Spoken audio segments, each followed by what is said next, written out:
ನಮಸ್ಕಾರ. ಆಹಾರ, ಆರೋಗ್ಯ, ಅಧ್ಯಾತ್ಮ ಈ ಸಂಸ್ಕಾರದ ಬೆಳಕಿಗೆ ತಮ್ಮೆಲ್ಲರಿಗೂ ಸ್ವಾಗತ, ಸುಸ್ವಾಗತ. ಇವತ್ತು ನಮ್ಮೊಂದಿಗಿದ್ದಾರೆ doctor Rupa K G. She is a brilliant academician. MBBS MD ಎರಡನ್ನೂ ಕೂಡ ಪ್ರೆಸ್ಟೀಜಿಯಸ್ ಬೆಂಗಳೂರು ಮೆಡಿಕಲ್ ಕಾಲೇಜ್ನಲ್ಲಿ ಮಾಡಿದ್ದಾರೆ. ಬೆಂಗಳೂರು ಮೆಡಿಕಲ್ ಕಾಲೇಜ್ ಅಂದ್ರೆ ಮೋಸ್ಟ್ ಮೆರಿಟೋರಿಯಸ್ ಸ್ಟೂಡೆಂಟ್ಸ್ಗೆ ಸಿಕ್ಕೋದು. ನಾನು ಕೂಡ ನಾನು MD DM ಅಲ್ಲಿಂದೇ ಮಾಡಿದ್ದು. ಹಾಗಾಗಿ MBBS JNMC madam. Okay. And then DNB ಅನ್ನ ನ್ಯೂರಾಲಜಿಯಲ್ಲಿ ಅದನ್ನ ಮಣಿಪಾಲ್ನಿಂದ ಮಾಡಿದ್ದಾರೆ. ಅದಲ್ಲದೆ ಅವರು ಎಪಿಲೆಪ್ಸಿ, ಸ್ಟ್ರೋಕು ಮತ್ತೆ ಡಿಮೆನ್ಷಿಯಾ ಪೇಷಂಟ್ಗಳಿಗೆ ಟ್ರೀಟ್ಮೆಂಟ್ ಕೊಡೋದಲ್ದೇ ಜನರಲ್ಲಿ ಅವೇರ್ನೆಸ್ ಮೂಡಿಸಿ, ಅರಿವು ಮೂಡಿಸಿ, ಅವರಲ್ಲಿ ಕಾಯಿಲೆಗಳು ಬರದ ಹಾಗೆ ಪ್ರಿವೆಂಟ್ ಮಾಡೋದ ಕಡೆಗೆ ಹೆಚ್ಚು ಗಮನ ಕೊಡ್ತಾ ಇದ್ದಾರೆ. ಅವರು ಡಿಕೋಡಿಂಗ್ ಹೆಡೇಕ್ ಇನ್ ವಿಮೆನ್ ಅಂತ ಪುಸ್ತಕವನ್ನ ಬರ್ತಿದ್ದಾರೆ. ಬ್ಯಾಕ್ ಗ್ರೌಂಡ್ ಅಲ್ಲಿ ಇದೆಯಲ್ಲ, ಅದು ಅವರ ಪುಸ್ತಕ ಕೂಡ. ಹಾಗಾಗಿ ಇವತ್ತು ಅವರು ಹೆಡೇಕ್ ಬಗ್ಗೆ ಮಾತಾಡ್ತಾರೆ. ಅಂದ್ರೆ ಮಹಿಳೆಯರಲ್ಲಿ ಪರ್ಟಿಕ್ಯುಲರ್ ಆಗಿ ಮಾಡಿದ್ರು, ಇನ್ ಜನರಲ್ಲು ಗಂಡಸರಲ್ಲೂ ಕೂಡ ಹೆಡ್ಡೇಕು ಬಂದೇ ಬರುತ್ತೆ. ತಲೆ ಇದ್ದವ್ರಿಗೆಲ್ಲ ತಲೆನೋವು ಇದ್ದೇ ಇರುತ್ತೆ. ಸೊ ಹಾಗಾಗಿ ತಲೆನೋವಿನ ಬಗ್ಗೆ ಮಾತಾಡ್ತಾರೆ. ನಮಸ್ಕಾರ ರೂಪಾ ಅವರೇ, ಸ್ವಾಗತ. ನಮಸ್ತೆ. ನಮಸ್ತೆ ಮೇಡಮ್, ನಮಸ್ತೆ. ಸಾಮಾನ್ಯವಾಗಿ ನಾನು ಎಲ್ಲಾದ್ರೂ ಮಾತಾಡ್ತಾ ಇರ್ಬೇಕಾದ್ರೆ ನಿಮ್ಮಲ್ಲಿ ಯಾರ್ಯಾರಿಗೆ ತಲೆನೋವು ಬಂದಿಲ್ಲ ಕೈ ಎತ್ತಿ ಅಂತ ಹೇಳ್ತೀನಿ. ನಾನು ಮೊದಲು ಎತ್ತೀನಿ. ನಾನು ಇಲ್ಲಿವರೆಗೂ ತಲೆನೋವು ಬಂದಿಲ್ಲ. ಒಂದ್ 4-5 ಜನ ಎತ್ತಾರೆ. ಇನ್ ಎಲ್ಲರಿಗೂ ತಲೆನೋವು ಇದ್ದಿದ್ದೆ. ಅದಕ್ಕೆ ನಾನು ಹೇಳ್ತೀನಿ, ಯಾಕೆ ನಮ್ಗೆ 5 ಜನರಿಗೆ ತಲೆನೋವು ಬಂದಿಲ್ಲ ಅಂದ್ರೆ ನಮ್ಗೆ ತಲೆನೇ ಇಲ್ಲ ಅಂತ. ಯಾಕಂದ್ರೆ ತಲೆ ಇದ್ದವ್ರಿಗೆಲ್ಲ ಚಿಂತೆ ಮಾಡ್ಕೊಂಡು ಏನೇನೋ ಮಾಡ್ಕೊಂಡು ತಲೆನೋವು ಮಾಡ್ಕೊಳ್ತಾರೆ. ನಮ್ಗೆ ತಲೆನೋವು ಇಲ್ಲ ಅಂತ ತಮಾಷೆ ಮಾಡ್ತೇನೆ. But jokes apart, headache is a very, very serious matter. And sometimes, people neglect until it is too late.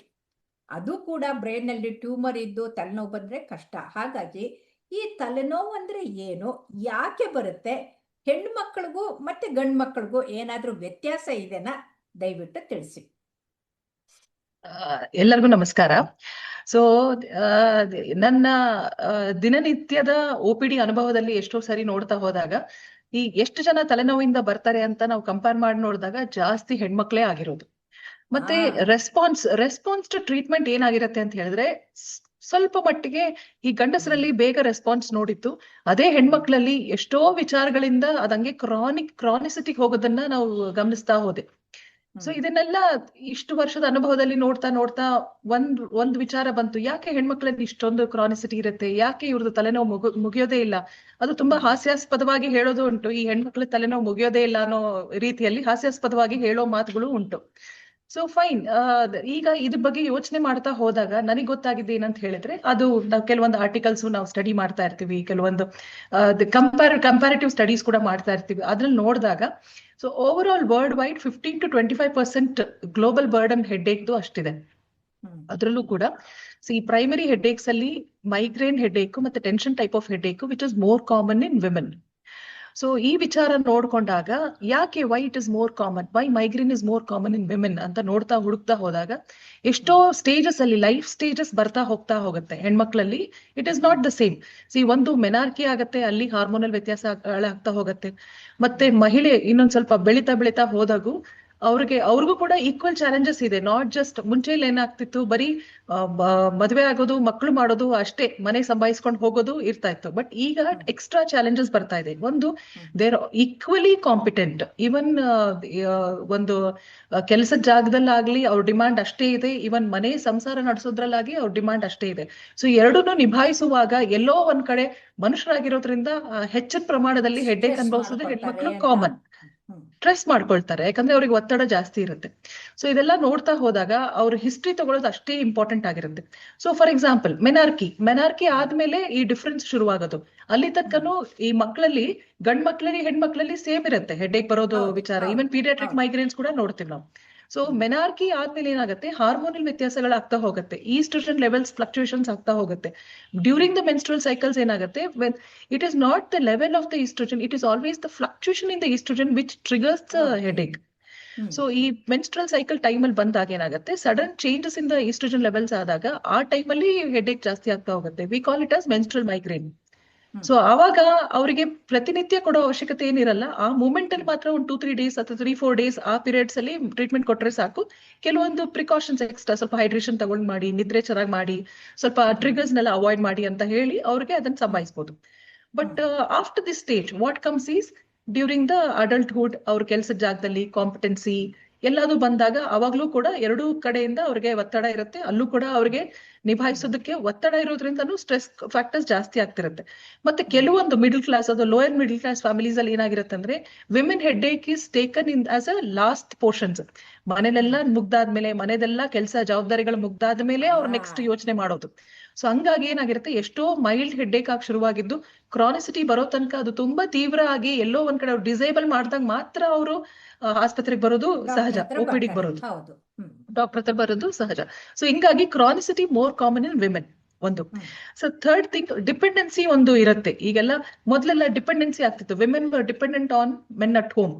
So ಹಂಗಾಗಿ ಏನಾಗ್ತಿತ್ತು, ಎಷ್ಟೋ ಬಾರಿ ಅವ್ರಿಗೆ ಎಷ್ಟು ಪ್ರಾಮುಖ್ಯತೆ ಕೊಟ್ಟಿದೆ ಅದ್ರ ಮೇಲೂ ಕೂಡ ಅವ್ರ ಆಸ್ಪತ್ರೆಗೆ ಬರೋದು ರೇಟ್ ಅಂಡ್ ಪ್ರಿವಿಲೆನ್ಸ್ ಎಲ್ಲ ವ್ಯತ್ಯಾಸಗಳಾಗ್ತಾ ಇತ್ತು. ಸೊ ಇದು ಒಂದ್ ಕಾರಣ ಯಾಕೆ ಅವ್ರಿಗೆ ಹಾಸ್ಪಿಟಲ್ಗೆ ಲೇಟ್ ಎಂಟ್ರಿ ಬರುತ್ತೆ. ಮತ್ತೆ ಅವ್ರ ವಿಚಾರನ ಅವ್ರು ಯಾವಾಗ್ಲೂ ಬದಿಗೆ ಎತ್ತಿಟ್ಕೊಂಡು ಮನೆಯಲ್ಲ ನಿಭಾಯಿಸ್ಕೊಂಡು ನೆಕ್ಸ್ಟ್ ಬರೋದಾಗಿರುತ್ತೆ. ಬೇರೆಯವ್ರದ್ದು ರೆಸ್ಪಾನ್ಸಿಬಿಲಿಟಿ ನೋಡ್ಕೊಂಡು ತಮ್ಮನ್ನ ತಾವು ನೆಗ್ಲೆಕ್ಟ್ ಮಾಡ್ಕೊತಾ ಇದ್ರು. ಆದ್ರೆ ಈಗ ಅದು ಕಡಿಮೆ ಆಗಿದೆ. ಕರೆಕ್ಟ್. ಈಗಿನ ವಿಚಾರ ಬಂದಾಗ ಏನಾಗುತ್ತೆ, they are also educated, they are also aware, so they come to the hospitals. That's why we are noticing ಅದು ಡಿಫರೆನ್ಸ್ ನೋಡ್ತಾ ಇದೀವಿ. ಹೆಚ್ಚಿನ ಪ್ರಮಾಣದಲ್ಲಿ ಹೆಡ್ ಏಕ್ಸ್ ಬರ್ತಾ ಇರೋದು, ಅದೆಲ್ಲ ವರ್ಕಪ್ ಮಾಡೋದು ಈಸಿ ಆಗುತ್ತೆ, ಮತ್ತೆ ಟ್ರೀಟ್ಮೆಂಟ್ ಕೊಡೋದಕ್ಕೂ ಅನುಕೂಲ ಆಗುತ್ತೆ ಒಂದು. So after this when they become pregnant, ಏನ್ ಚೇಂಜಸ್ ಆಗುತ್ತೆ? ಇಟ್ ಈಸ್ ಸೆಡ್ ದಟ್ ಪ್ರೆಗ್ನೆನ್ಸಿನಲ್ಲಿ ಹೆಡ್ ಏಕ್ ಬರೋದು it should be taken seriously as a secondary headache unless proved otherwise. But ಕೆಲವೊಮ್ಮೆ ಏನಾಗುತ್ತೆ, ಈ ಪ್ರೆಗ್ನೆನ್ಸಿ ಚೆಕ್ ಮಾಡ್ಬೇಕಾಗತ್ತೆ, ಯಾಕಂದ್ರೆ headache may be the first symptom of their hypertension. Correct. So ಈ ಪ್ರೆಗ್ನೆನ್ಸಿನಲ್ಲಿ ಎಷ್ಟೋ ಸರಿ ವ್ಯತ್ಯಾಸಗಳಾಗ್ತಾ ಹೋಗುತ್ತೆ. ಅಲ್ಲೂ ಅಷ್ಟೇ ಹೈಪರ್ ಕೋಆಗ್ಯುಲೇಬಲ್ ಸ್ಟೇಟ್ಸ್ ಬರ್ತಾ ಹೋಗುತ್ತೆ, ಫಿಸಿಯಾಲಜಿಕಲ್ ಚೇಂಜಸ್ ಆಗ್ತಾ ಹೋಗುತ್ತೆ, ಹೈಪರ್ಟೆನ್ಸಿವ್ ಎಮರ್ಜೆನ್ಸೀಸ್ ಬರುತ್ತೆ, pre eclampsia, eclampsias.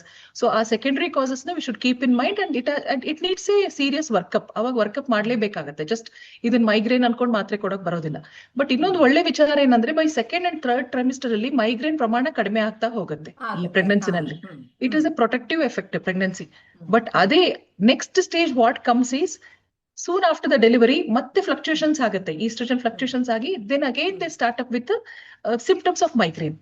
So delivery time ಅಲ್ಲಿ, ಡೆಲಿವರಿ ನಂತರ ಈ ಲ್ಯಾಕ್ಟೇಷನ್ ಟೈಮ್ ಅಲ್ಲಿ ಇನ್ನೊಂದು ಅವ್ರಿಗೆ ಚಾಲೆಂಜ್ ಬರುತ್ತೆ. ಒಂದು, ಮಗುನ್ ನೋಡೋದು, ನೈಟ್ ಎದ್ದು ಮಗುನ್ ಫೀಡ್ ಮಾಡೋದು, ಅಲ್ಲಿ ನಿದ್ರೆಗೆಡ್ಬೇಕಾಗತ್ತೆ. ಸೊ ನಿದ್ರೆಗೆಟ್ಟಾಗ ಸಹಜವಾಗಿ ಹೆಡ್ ಏಕ್ ಟ್ರಿಗರ್ ಆಗತ್ತೆ ಒಂದು. ಸೊ ಅದೊಂದು ಕಾಮನ್ ಫ್ಯಾಕ್ಟರ್ಸ್ ನೋಡ್ತೀವಿ ಲ್ಯಾಕ್ಟೇಷನ್ ಟೈಮ್ ಅಲ್ಲಿ. ಸೊ ಹಾಗಾಗಿ ಅವ್ರ ಪ್ರಮಾಣ ಹೆಡ್ ಏಕ್ ಏನಾಗಿದೆ, ಮುಗಿಯೋದೇ ಇಲ್ಲ ಅಂತ ಅನಿಸ್ತಾ ಇರುತ್ತೆ. ಎಲ್ಲೋ ಒಂದ್ ಕಡೆ ಮೆನ್ಸ್ಟ್ರಲ್ಲು, ಎಲ್ಲೋ ಒಂದ್ ಕಡೆ work pressures, family pressures, plus ಎಲ್ಲೋ ಒಂದ್ ಕಡೆ ಡೆಲಿವರಿ ನಂತರದ ಅವ್ರಲ್ಲಿ ಆಗ್ತಕ್ಕಂತ ನಿದ್ರೆಗೆಡೋದಾಗ್ಲಿ ಅಥವಾ ಹಾರ್ಮೋನಲ್ ಚೇಂಜಸ್ ಆಗ್ಲಿ ಎಲ್ಲ, ಮತ್ತೆ ಕೆಲವೊಂದು ಸೈಕೋಸೋಷಿಯಲ್ ಫ್ಯಾಕ್ಟರ್ಸ್, ಬಾಣಂತಿ ಸಂಧಿ ಎಲ್ಲ ನೋಡ್ತಾ ಇರ್ತೀವಿ, ಎಷ್ಟೊಂದು ಡಿಪ್ರೆಸಿವ್ ಫೀಚರ್ಸ್ ಬರ್ತಾ ಇರುತ್ತೆ. ಅದು ಕೂಡ ಕಾಂಟ್ರಿಬ್ಯೂಟ್ ಮಾಡುತ್ತೆ ಹೆಡ್ ಏಕಿಗೆ. ಸೊ ಹೀಗಾಗಿ ಅವ್ರ ಹೆಡ್ ಏಕ್ ಏನು ಮುಗಿತಾನೆ ಇಲ್ವಾ ಅಂತ ಕೆಲವೊಮ್ಮೆ ಅನಿಸ್ತಾ ಇರುತ್ತೆ. But these are the factors which we need to consider and we have to give a special care for them ಅಂತ. ಸೊ ನೆಕ್ಸ್ಟ್ ಈ ಸ್ಟೇಜ್ ಆದ್ಮೇಲೆ ಮೆನೋಪಾಸ್ ಬರುತ್ತೆ. ಮೆನೋಪಾಸ್ ಅಲ್ಲೂ ಕೂಡ ಕೆಲವೊಂದು ಹಾರ್ಮೋನಲ್ ಥೆರಪಿ ತಗೊಳ್ತಾ ಹೋಗ್ತಾರೆ. ಈಸ್ಟ್ರೋಜನ್ ಥೆರಪಿ, ಹಾರ್ಮೋನಲ್ ಥೆರಪಿ ಬೇರೆ ಎಷ್ಟೋ ಕಾರಣಗಳಿಂದ ತಗೊಳ್ತಾ ಹೋಗ್ತಾರೆ. ಅವಾಗ್ಲೂ ಕೂಡ ಫ್ಲಕ್ಚುಯೇಷನ್ಸ್ ಆಗಿ, ಲೆವೆಲ್ ಫ್ಲಕ್ಚುಯೇಷನ್ಸ್ ಆಗಿ ಹೆಡ್ ಏಕ್ ಬರೋ ಪ್ರಮಾಣ ಜಾಸ್ತಿ ಇರುತ್ತೆ. But after 50 years any head aches, new onset head Ek needs a serious work up. ಯಾಕಂದ್ರೆ ಅದು ಟ್ಯೂಮರ್ಸ್, ಬ್ರೈನ್ ಟ್ಯೂಮರ್ಸ್ ಆಗಿರ್ಬೋದು, ಬೇರೆ ಇನ್ನೇನೋ ಹಲವಾರು ಕಾರಣಗಳಿದೆ ಅದು ಬರೋದಕ್ಕೆ. ESR ಫ್ಯಾಕ್ಟರ್ಸ್ ನೋಡ್ಬೇಕು, ಟೆಂಪೊರಲ್ ಆರ್ಟರೈಟಿಸ್ ಅಂತ ಹೇಳ್ತೀವಿ ನಾವು. ಸೊ ಅದು ಆಫ್ಟರ್ 50 years ಅಲ್ಲಿ ನೋಡ್ತೀವಿ, ESR ರೇಸ್ ಆಗಿರುತ್ತೆ. ಟೆಂಪೊರಲ್ ಆರ್ಟರಿ ಪಾಲ್ಪೇಟ್ ಮಾಡಿದಾಗ ಅಲ್ಲಿ ಟೆಂಡರ್ನೆಸ್ ಇರುತ್ತೆ, ಅದು ಸ್ವಲ್ಪ ಎನ್ಲಾರ್ಜ್ ಆಗಿರುತ್ತೆ, ಕಾರ್ಡ್ ಲೈಕ್ ಆಗಿರುತ್ತೆ. ಸೊ ಇದೆಲ್ಲ ವಿಚಾರಗಳನ್ನ ನಾವು ನೆನ್ಪಿಟ್ಕೊಂಡು ಸೆಕೆಂಡರಿ ಹೆಡ್ ಏಕ್ಸ್ ಗೆ ವರ್ಕಪ್ ಮಾಡ್ಬೇಕಾಗುತ್ತೆ ಈ ಟೈಮ್ ಅಲ್ಲಿ. ಅಂದ್ರೆ during pregnancy we should consider it as seriously. After 50 years any new onset headache kuda we should consider it seriously, and accordingly we have to take a special precautions in diagnosing and treating the patients. Okay, ಈಗ ನೀವು diagnosis ಅಂತಂದ್ರೆ, diagnosis ಮಾಡಕ್ಕೆ ಯಾವ investigations ಮಾಡ್ತೀರಿ, ಯಾವ ತರ ಮಾಡ್ತೀರಿ, ಯಾವಾಗ ಮಾಡ್ತೀರಿ? Okay, so ಈಗ ಸಿಂಪಲ್ ಮೈಗ್ರೇನ್ ಇದ್ದಾಗ we look for the history.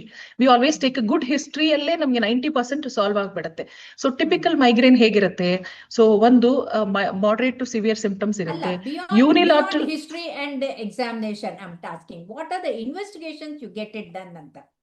So usually ಏನಾಗುತ್ತೆ, ಹಿಸ್ಟ್ರಿ ಬೇಸ್ಡ್ ಅಲ್ಲಿ ಇನ್ವೆಸ್ಟಿಗೇಷನ್ಸ್ ಮಾಡ್ತಾ ಹೋಗ್ತೀವಿ. ಇನ್ವೆಸ್ಟಿಗೇಷನ್ಸ್ ಮಾಡಿದಾಗ ನಾವು ಸರ್ಟನ್ ರೊಟೀನ್ ಬ್ಲಡ್ ಟೆಸ್ಟ್ ಮಾಡ್ತೀವಿ. ಸೊ ಫಾರ್ ಎಕ್ಸಾಂಪಲ್ ನಾನು ಹೇಳಿದಾಗೆ 50 years ಆದ್ಮೇಲೆ ESR, CRP ಎಲ್ಲ ನೋಡ್ತೀವಿ to look for temporal arteritis. So simple CBC, ESR, creatinine levels.